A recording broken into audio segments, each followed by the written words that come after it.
Halo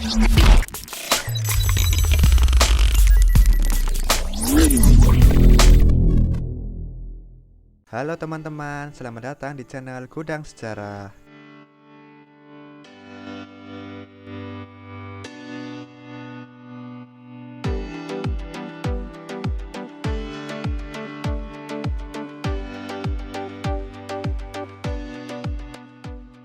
Hagia Sophia, sebuah bangunan ikonik yang terletak di tengah kota Istanbul, Turki. Bangunan ini banyak dikunjungi oleh wisatawan dari berbagai belahan dunia karena memiliki arsitektur yang sangat menarik. Selain gaya arsitekturnya yang menarik, bangunan ini pula menjadi salah satu pusat peradaban dari aktivitas keagamaan. Namun, saat ini nama Hagia Sophia kembali menjadi sorotan publik akibat kebijakan pemerintahan Turki yang mengalihfungsikan Hagia Sophia. Namun, tahukah kalian sejarah menarik di balik Hagia Sophia? Tapi sebelum itu, jangan lupa buat klik subscribe ya teman-teman, agar channel ini dapat berkembang dan bisa terus upload informasi-informasi penting mengenai sejarah di dunia. Oke, langsung saja, check it out. Bangunan Hagia Sophia pertama kali didirikan di atas pondasi atau tempat kuil pada tahun 325 Masehi atas perintah Kaisar Konstantinus I. Putranya, Konstantinus II, lalu menjadikan bangunan ini sebagai gereja ortodoks pada tahun 360 Masehi. Hagia Sophia juga menjadi gereja di mana para penguasa dimahkotai dan menjadi katedral paling besar yang beroperasi sepanjang periode Kekaisaran Bizantium. Hagia Sophia semula hanyalah bangunan beratap kayu dan tak semegah yang sekarang. Pada tahun 404 Masehi, bangunan ini sempat terbakar akibat kerusuhan karena konflik politik kalangan keluarga Kaisar Arkadios yang kemudian menjadi penguasa Bizantium pada tahun 395 Masehi hingga 408 Masehi. Selepas masa kekaisaran Arkadios, tahta kekaisaran diduduki oleh Kaisar Theodosius II di mana ia melakukan renovasi pada Hagia Sophia dengan menambahkan 5 nef dan jalan masuk khas gereja dengan atap terbuat dari kayu.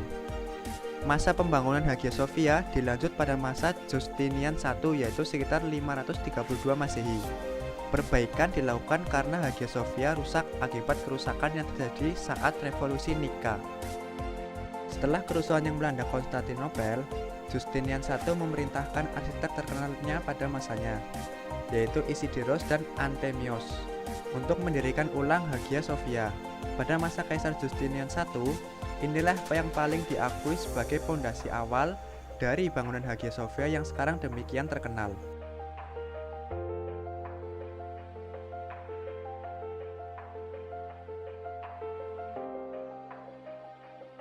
Hingga akhirnya, pada tahun 1204, Istanbul atau Konstantinopel berhasil direbut oleh Kekaisaran Romania, atau juga sering disebut sebagai Latin Konstantinopel. Negeri ini didirikan setelah tentara salib berhasil merebut Konstantinopel dengan kaisar yang beragama Katolik sebagai penguasanya. Oke, mari kita sedikit membahas mengenai siapa itu Sultan Mehmed II. Sultan Mehmed II atau Muhammad Al-Fatih merupakan pangeran dari kerajaan Utsmaniyah, yakni keturunan langsung dari Sultan Murad II yang dilahirkan pada tahun 27 Rajab 835 Hijriah atau 30 Maret 1432 Masehi di kota Edirne, ibu kota kerajaan Utsmaniyah di kala itu. Beliaulah sang penakluk Konstantinopel. Muhammad Al-Fatih dikenal dengan kecerdasannya.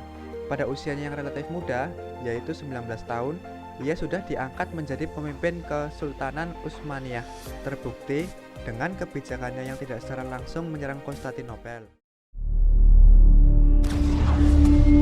قال رسولنا الكريم لتفتحن القسطنطينية. Ia pun membuat beberapa kebijakan strategis terlebih dahulu seperti kebijakan militer dan politik luar negeri. Kebijakan tersebut membuat beberapa daerah yang memiliki kerjasama dengan kerajaan Utsmaniyah harus menghilangkan pengaruh kerajaan Romawi Timur secara politisi dan militer. Pada saat penyerangan kekhalifahan Utsmani, bangunan yang ada dalam keadaan rusak akibat perang memberikan kesan kuat pada penguasa Utsmani dan memutuskan untuk merenovasi bangunan tersebut. Berbagai lambang Kristen seperti lonceng, gambar dan mosaik yang mempresentasikan Yesus, Bunda Maria, dan segala pernak-pernik berkaitan dengan Kristen Ortodok ditutup dengan kain hitam.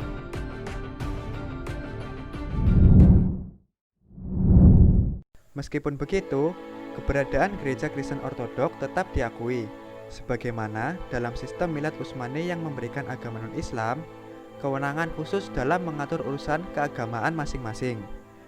Kesultanan Utsmani runtuh pada November 1922 Masehi dan digantikan oleh Republik Sekuler Turki, yang dimana ketika itu Mustafa Kemal Atatürk menjadi presiden pertamanya. Kala itu, Mustafa Kemal Atatürk langsung memerintahkan penutupan Hagia Sophia untuk umum pada tahun 1931.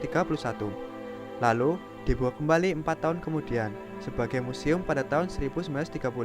Karpet untuk ibadah sholat dihilangkan, plester, dan cacat kaligrafi dikelupas, menampakkan kembali lukisan-lukisan Kristen yang tertutupi selama 5 abad. Sejak saat itu, Hagia Sophia dijadikan salah satu objek wisata terkenal oleh pemerintah Turki di Istanbul. Pada masa belakangan, wacana mengembalikan Hagia Sophia menjadi tempat ibadah semakin ramai diperbincangkan. Pada tahun 2007, politikus Yunani Chris Pirou mencanangkan gerakan internasional untuk memperjuangkan Hagia Sophia kembali menjadi gereja Ortodok Yunani. Di sisi lain, beberapa seruan dari beberapa pejabat tinggi, khususnya Wakil Perdana Menteri Turki, Bilen, menuntut Hagia Sophia untuk digunakan kembali sebagai masjid pada November 2013. Langkah ini menuai kecaman dari beberapa pihak. Dalam pernyataan bersama, para pemimpin partai oposisi Yunani mengatakan bahwa langkah Ankara adalah tindakan provokatif, menunjukkan rasa tidak hormat terhadap orang Kristen Ortodok di seluruh dunia dan tidak sejalan dengan program Eropa Turki. Bunyi pernyataan bersama itu seperti dikutip dari Russia Today. Pada bulan Juni 2020, beberapa uskup Katolik di Turki dan tokoh-tokoh Katolik Roma menyatakan dukungan secara tidak langsung terhadap keputusan pemerintah Turki atas status Hagia Sophia. Menurut mereka, pemerintah Turki memiliki kedaulatan untuk memenuhi ekstensi dan status Hagia Sophia. Sedangkan, Patriarki Armenia mendukung keputusan pemerintahan disertai dengan harapan agar selain dialihfungsikan sebagai masjid, pada bagian ketentuan di Hagia Sophia diberikan ruangan untuk tempat beribadah umat Kristen. Hal tersebut dimaksudkan untuk menunjukkan pesan perdamaian, toleransi, dan hubungan yang lebih erat antar Islam dan Kristen. Nah, gimana nih menurut kalian teman-teman informasi mengenai sejarah di balik Hagia Sophia? Silahkan tulis di kolom komentar ya. Dan jangan lupa untuk klik like dan share ke teman-teman kalian agar channel ini menjadi channel yang bermanfaat bagi banyak orang. Oke, terima kasih buat yang udah nonton. See you next time, bye-bye.